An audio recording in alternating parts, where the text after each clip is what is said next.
For us, RPGs are a really broad category. There's like incredible diversity in what that word means for us, and it's really, it's sort of almost a collection of different kinds of features, and you can pull them together in a whole variety of ways. The story and the customization, the character creation, and choice with consequence of how your personal heroic journey unfolds. And so that meaningful story and the way it's delivered, like in a very cinematic way in Star Wars: The Old Republic, in a way similar to Mass Effect, for example, really it gives the players another reason to play. Like, it's another reason, another thing that pulls you through the experience. And I think, both having played it, Ray and I are really happy with how it's turning out. And I mean, sometimes, when in an MMO, you're thinking about all the usual stuff like, hey, progression, fighting it out with other characters in PvP and all this stuff. But there's times literally when you're thinking about the story. Like, it's really an interesting experience, because up till now that hasn't been a fundamental part.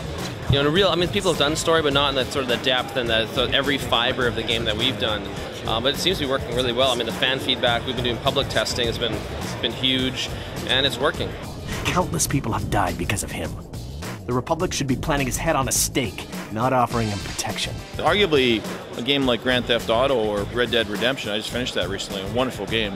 There's a lot of RPG elements in that game, and yet it wasn't characterized that way. It was characterized as, more action-adventure, action game kind of thing. So, it's got a lot of attributes of the games we make as well. And they're kind of approaching the same problem from a different side. And we're kind of broadening our audience and broadening the kinds of features we put in our games, even as they're trying to add in more of the features traditionally associated with RPGs. I don't think that's a bad thing at all. You're almost more trouble than you're worth. Let the hostages go, and maybe you'll live long enough to explain yourself to the council. Creating an IP from scratch versus using a license is really the same thing. It's just kind of like, how long has it been in development? How many iterations has it gone through? Like, what's the canon and how has it developed over time? And for us to be able to be part of creating a universe like Star Wars or Dungeons and Dragons or other IPs where we have a lot of reverence for, it's an honor. It's an honor to work with the folks at Lucasfilm, LucasArts, and help to build some of that out in the Old Republic, for example, or Knights of the Old Republic before that. No, wait! You can't do this!